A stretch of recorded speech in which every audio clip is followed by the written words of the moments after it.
Farmers, I would like you to lend me your ears just for a small moment.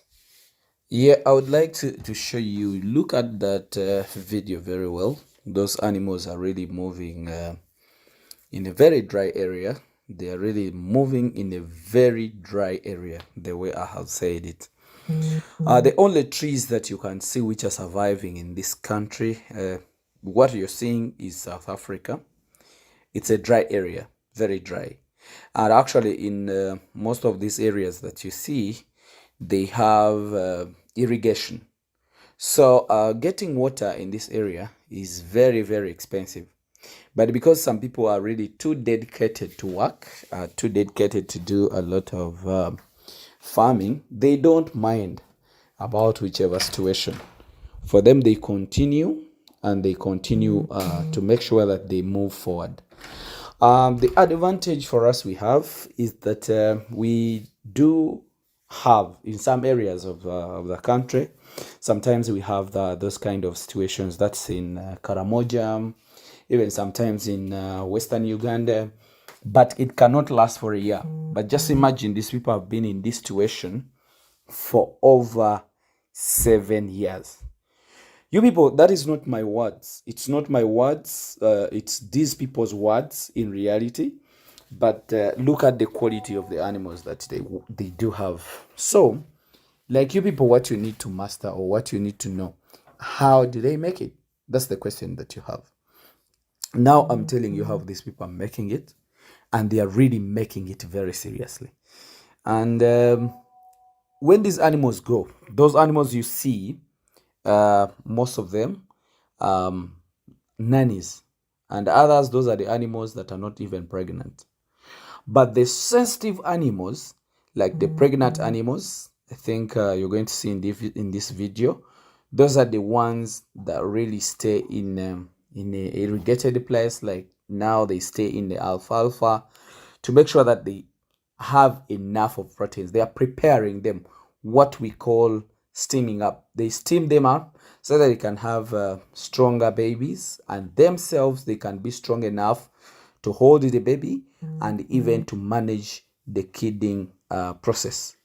So the most sensitive animals in this section, one, because these people really go for auctions, they need to take animals in the auction which are really very good. So they make sure that they give these animals maximum feeding so they attain good animals. And most of the animals which are going for inspection as well, they put them on the zero grazing. So what I learned from there is that the animals are supposed to be graded depending on your motive. All in all, even if you have bigger lands, then we also have to prepare some feeds for these animals as a contribution to their lives or to their performance. The moment you don't give an animal time to do its performance, then you'll not get good results. So like these people, they are feeding these animals on the pellets, of which pellets are very expensive. You should take care of the animal right from the first week when it is born. It is eating on your money. It's like rearing a broiler that is supposed to eat from your pocket. Those are the way that these people are managing their animals. Zero grazing to those that are sensitive, or free range, semi-intensive to those that are not very sensitive. When they reach in a period of being sensitive, as well, they bring them into this feeding system. So that's how these people are really doing it. These people are too devoted to work. Otherwise, in this situation, you see, they wouldn't have any animal. But they have the best animals in almost in the world or almost in all African countries. So, what does it give you? What do you understand in this kind of situation? You, a person who stays in a green vegetation forever, in a place where there is rain forever, we have not taken time to see that these animals don't even have what? We have not taken even time to see that these animals, they don't miss any meal. You have to make feeds and make sure that these animals feed very well. So like for you who have rain, you cannot take 2 years minus getting rain. In a year, we have like maybe 2 times or 3 times of rain. What do you use? Your question is supposed to be, what do you use that time? Do you produce grasses? Or you just say that the rain is too much? We are tired of those stories. We want you people to understand the rainy season, it's a time of harvesting the grass. Let this be your motion. You rather have more feeds than having less feeds when you have bigger animals. So have smaller animals and have bigger number, so bigger grasses. There is no any harm like having more grasses than the animals. But as well, if you have bigger a lot of grasses, then you need to have high converters such that they can convert what you have. So you people produce more grasses before you produce more animals. That will definitely help you. Those are some of the summaries that I've made for you in my trip to South Africa. I have learned a lot, and whatever I learned from there, I'm putting them in progress.